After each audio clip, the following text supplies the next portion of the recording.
Le volant moteur. Organe situé entre le moteur et le système d'embrayage, un volant moteur traditionnel se compose d'une pièce épaisse de forme extérieure circulaire dont le rôle principal est de transmettre le couple depuis le moteur vers le disque d'embrayage et d'une couronne dentée permettant de démarrer le moteur grâce à l'engrenage sur celle-ci du pignon mobile du démarreur électrique. Mais la liste des fonctions d'un volant moteur peut être bien plus étendue. Et ce d'autant plus lorsqu'il embarque des systèmes supplémentaires dédiés au confort des occupants ou à la protection de la transmission. Connus sous le nom de volant bimasse, ces dispositifs ont envahi avec plus ou moins de succès les cloches d'embrayage de nombre d'automobiles depuis 2 bonnes décennies. Parlons maintenant du sponsor de cette vidéo, France Vérif. Vous le savez probablement, la cybercriminalité est en hausse. En 2023, 2 Français sur 3 ont été victimes de cybercriminalité et les chiffres ne cessent d'augmenter. Le risque de piratage est 35 fois plus élevé que celui d'un cambriolage, avec des pertes pouvant atteindre 100 000 € en cas de vol d'identité ou de détournement de compte bancaire. Il existe toutefois une solution. France Vérif. Il s'agit d'un service de cybersécurité complet disponible par abonnement mensuel ou annuel. France Vérif surveille le dark web pour détecter, alerter et bloquer les fuites de données sensibles. France Vérif offre une détection automatique 24 heures sur 24, 7 jours sur 7. Il bloque les menaces avant qu'elles n'aient une chance de vous atteindre. Il protège contre les piratages de comptes bancaires, les virus, les malwares, les spyware, les sites frauduleux, les faux SMS et emails et bien plus encore. Mais aussi, plus besoin de s'inquiéter des pop-up, extensions et logiciels malveillants. Et ce n'est pas tout, vous pouvez protéger jusqu'à 5 personnes par compte. Voici comment cela fonctionne. La différence principale de France Vérif avec les antivirus classiques est la suivante. Les autres antivirus attendent que votre appareil soit infecté. France Vérif agit avant qu'il ne soit trop tard. Il vérifie également le dark web pour s'assurer que vos données ne sont pas déjà entre les mains des cybercriminels. Alors, qu'attendez-vous ? En 3 étapes simples, vous pouvez protéger vos données et celles de vos proches. Testez gratuitement, activez votre bouclier numérique et profitez de votre vie privée en toute sécurité. Cliquez sur le lien dans la description pour démarrer dès maintenant avec France Vérif.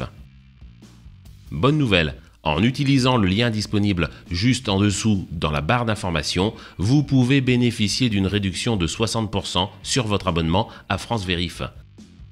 Il vous suffit de cliquer sur le lien dans la description ou le commentaire épinglé pour être immédiatement protégé.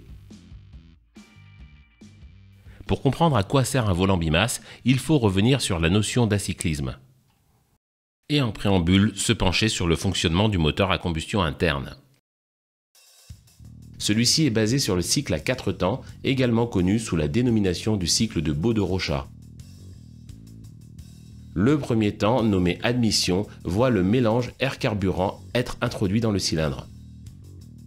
Au cours du deuxième temps, le mélange est compressé dans un cylindre rendu étanche par la fermeture des soupapes. La troisième phase, nommée combustion, est celle de l'inflammation du mélange. Finalement, les gaz brûlés sont expulsés durant le quatrième temps. Le rôle du vilebrequin est de transformer le mouvement alternatif des pistons en mouvement rotatif.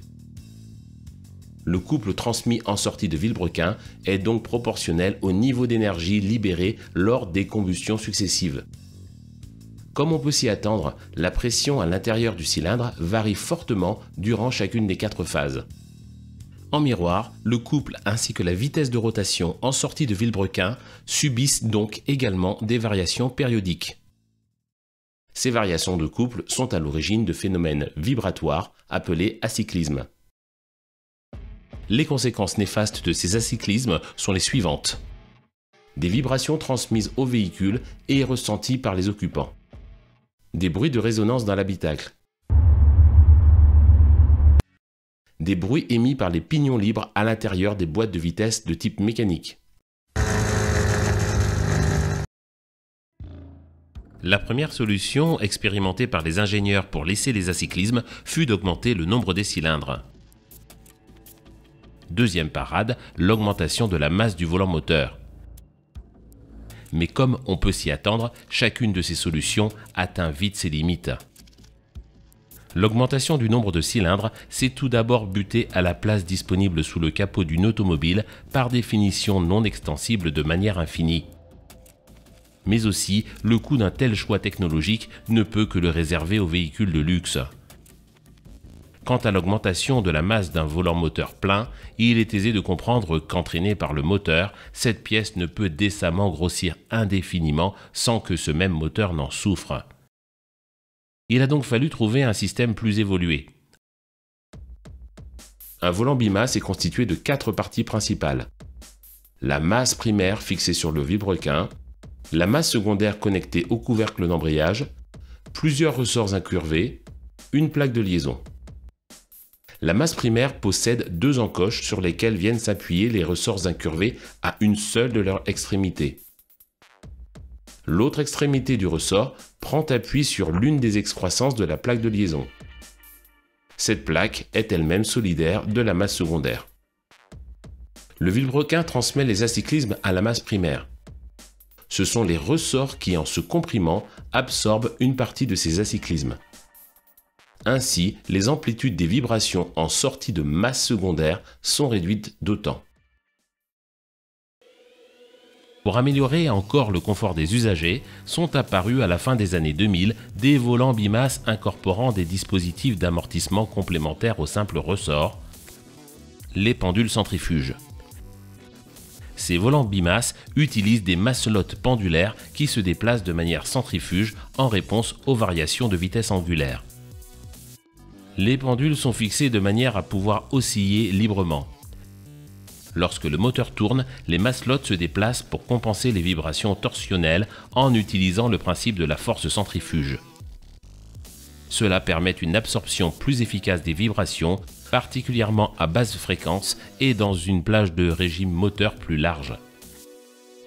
Ces volants bimasse sont particulièrement efficaces pour les moteurs modernes qui génèrent des vibrations plus complexes et intenses, notamment les moteurs diesel à haute compression ainsi que les moteurs à essence avec des activations de cylindres.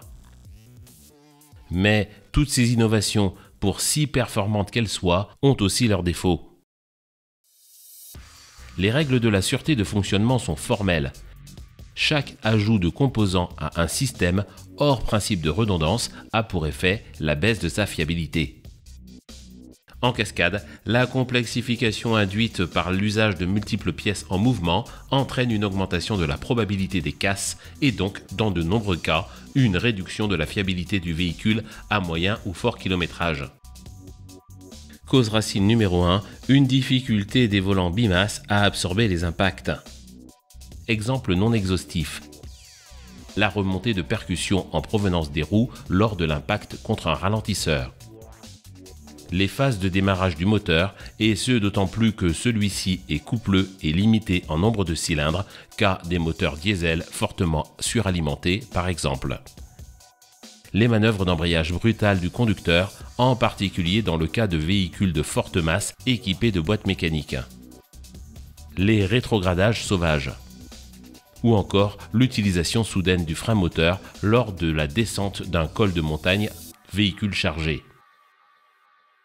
Lorsque les situations listées ci-dessus s'enchaînent, et bien que, théoriquement, les pièces constituant le volant bimasse soient calculées pour les supporter, celles-ci peuvent subir avec le temps un phénomène connu sous le nom de fatigue mécanique. La fatigue mécanique se définit de la sorte: la dégradation progressive des propriétés mécaniques d'un matériau sous l'effet de sollicitations répétées, bien qu'inférieures à sa résistance maximale. Au fil du temps, des micro-fissures se créent à l'intérieur de celui-ci. Sous l'effet des cycles de charge, ces fissures finissent par se propager jusqu'à provoquer une fracture complète du matériau. Dans le cas des volants bimasse, il peut arriver que soit les plaques de liaison, soit même les ressorts se brisent. Pour pallier ce problème, les équipementiers automobiles se sont mis à intégrer à leur volant moteur des systèmes appelés limiteurs de couple d'impact. Première solution, l'ajout de ressorts supplémentaires de forte raideur, dont l'une des fonctions est de se comprimer lorsque les ressorts principaux arrivent en butée, situation rencontrée en cas d'impact. Deuxième solution, des systèmes utilisant soit des cames, soit des disques de friction. Fournissant une transmission du couple total dans les phases de conduite normales, ces dispositifs se mettent à glisser dans le cas d'un impact, ce qui permet de limiter les efforts transmis au système d'amortissement, protégeant donc celui-ci. Défaut spécifique cette fois au volant bimasse pendulaire. Un bruit de type claquement, perceptible même quelquefois depuis l'intérieur du véhicule lors de certaines phases d'arrêt du moteur. Le coupable dans ce cas est l'effet de la gravité sur un ou plusieurs pendules n'étant plus soumis à la force centrifuge et qui donc chutent sur les colonnettes qui les maintiennent en position. Autre défaut des volants bimasse. Il n'est pas difficile de comprendre qu'entre un volant moteur standard, simple pièce moulée et usinée en fonte d'acier, et l'usine à gaz que représente un volant bimasse, tant les coûts de développement que d'industrialisation, de fabrication ou de recyclage sont sans commune mesure. Et que ceux-ci sont naturellement répercutés sur le prix du produit fini, en l'occurrence le véhicule. Dernier problème. Il faut comprendre que seuls les acyclismes transmis côté boîte sont traités par la partie secondaire du volant bimasse. La réduction des acyclismes subis par le vilebrequin ne dépend pour sa part que de la partie primaire du volant. Cette partie primaire, de masse inférieure à celle d'un volant fixe, a donc l'effet délétère suivant. Des acyclismes subis par le vilebrequin en hausse. Ceux-ci, transmis aux éléments situés de l'autre côté du moteur, à savoir la distribution ainsi que le système d'accessoires, sont donc en augmentation par rapport à l'utilisation d'un volant d'inertie traditionnel. Le résultat est double. Tout d'abord, il devient nécessaire d'intégrer des systèmes spécifiques supplémentaires pour l'amortissement de ces acyclismes, tels que l'ajout d'une poulie damper sur le vilebrequin et d'une poulie de type roue libre sur l'alternateur. De plus, le dimensionnement des tendeurs de distribution et d'accessoires doivent également être revus à la hausse, le fort niveau d'acyclisme subi par le vilebrequin dans certaines configurations telles que le démarrage du moteur ne pouvant être traité efficacement avec les solutions précédentes. Comme toujours, la complexification de ces systèmes périphériques a les effets suivants. Hausse du nombre des pièces utilisées impliquant hausse de l'utilisation des matières premières. Augmentation des coûts de fabrication et des coûts de développement. Augmentation du poids total du côté des périphériques. Réduction du rendement énergétique du véhicule. Hausse des émissions d'énergie grise amenant la hausse des émissions polluantes. Et pour finir, augmentation du risque de panne et d'avarie. Merci à France Vérif d'avoir sponsorisé cette vidéo.